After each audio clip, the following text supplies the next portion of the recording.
is Tahm Kench going to be the most valuable here, or do they just go towards something like the Kai'Sa?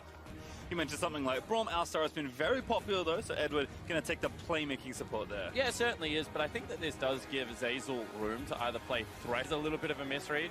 Counter at this stage isn't as powerful as Licorish's. However, they disagree, so not really going to go with that. Cassiopeia is a counter pick here. We said we didn't want to see it. That is a much better Thing done for this squad. He has so much KP. Jensen just able to deny so much CS. As they actually go forward, that's bad.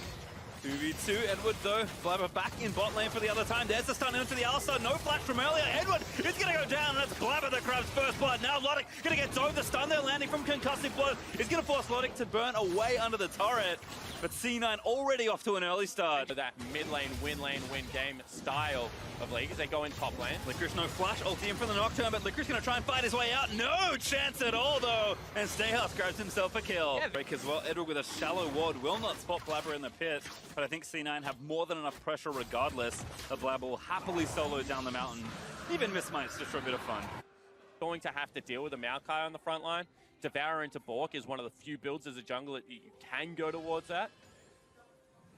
Diamond back in top side though. I like what he's doing. Once again, gonna ult Licorice. Still in trouble, gonna try and get his way out of there. The ulti channeling up. He kicks one out, but Diamond's still here under the turret. And the brambles from Stayhouse will stay as Licorice still fighting for his life. Picks up his shield. He's gonna be enough, but Diamond does flash forward to get the kill, but it will be a trade in the end. And now here's Jensen gonna look to try and take down Stayhouse. Realm warps up. Knockback there by the Q as Jensen gets the first combo started. Damage is down. Stayhouse. Sap Magic is just trying to stay alive for a little while longer, but Jensen will keep chasing. Under the turret he goes. Jensen forced to flash. Minions still blocking the last Q as Jensen. He wants it, but he can't get a range as bot side. There will be a dive as well. Zeyzal too low as a coming from Logic will keep him back alive, but Edward also all in that situation. And what carnage here is Jensen. He still fancies his chances here in the top side. Yeah, I mean, it looks like Stayhouse stuck around for a little bit too long. Will be once again forced off another wave. So whilst Jensen not able to convert on the kill, will deny some CS. But Kira, really the stay-at-home mid laner right now, bottom lane under siege. Yep, first tower up for grabs here for Cloud9. They will stick around 3 strong, make it 4 as the TP secures that kill. Ult in from Kai'Sa onto Logic. Here's Nocturne, but it's too late. That's Edward already dead. And Logic does get away, but he's forced to burn the flash, and Cloud9 still collect the prize. Yeah, and can move up to try and take this Rift Herald. Kira gonna zone them out with the ball. Edward though also poking his head around.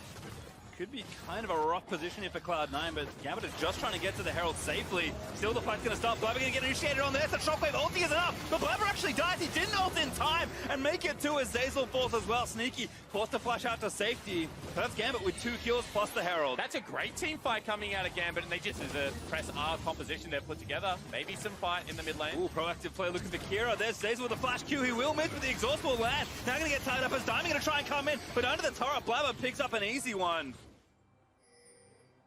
At the same time, I think both of these tanks are going to really struggle to peel for their compositions. You know, you got Nocturne ultimate, Jensen in trouble. Good flash by both, but they're already collapsing onto Jensen. Licorice trying to peel them off. A good stopwatch. He's going to buy enough time. Ulti though from Kira. Blabber with a great last second ulti though. As Gambit continue to try and dive. Diamond, he wants it. He will get it. And now pops his own watches.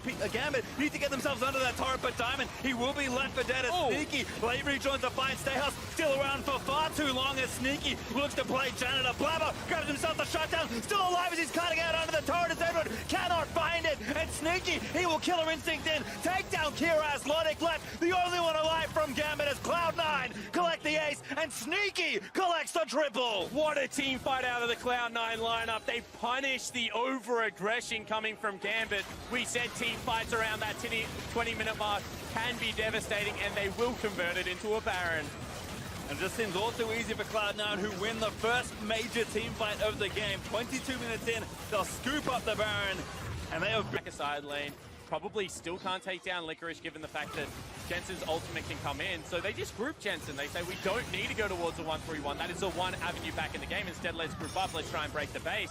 That is a great Poppy ultimate to do that. Yep, Blabber even tagging Diamond procs. They're going to look to try and take him down. He's got the GA, but his health will fall down low enough. The shockwave, it's a bit defensive there from Kira, and not enough to even grab a cooldown. Here's Stayhouse now. The Brambles are out, but C9 have already grabbed the inhibitor. And that is every ultimate used really apart from the culling to be able to get them anywhere, and they take the creep wave across pastry time. This is going to be the base broken in the second area. Yep, mid inhibitor is going to fall down as well, and just enough time. 1 second left on the Baron or thereabouts, and Cloud9 grab almost everything. 10,000 gold ahead now.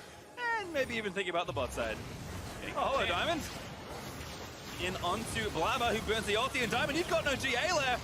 He's going to get stunned up in the Lamb's fight, but not enough as Jensen finds the pick off in the end. Logic a little too far forward as Zazel. Maybe thinking of letting the ulti rip. Kira does not have his ultimate back around, so it's Jensen that grabs the double. Going to make it 3 as Edward falls on the other side as Jensen. He's just rampaging in towards the Gambit carries, looking to take down even more. And with 3 dead, Gambit will concede the base and game 1. Cloud9 will storm in and take the Nexus. Yeah, and it looked like they had the fight, they had the pick, but just too mobile. Lambert gets over the wall and makes him pay. Slow, steady, and standard it is for Cloud9, but more than enough to find themselves that mid-game lead and crush Gambit in the face here in game number 1. Nexus down, Cloud9 thinking only 2 more left to go as Blabber grabs himself a fountain kill.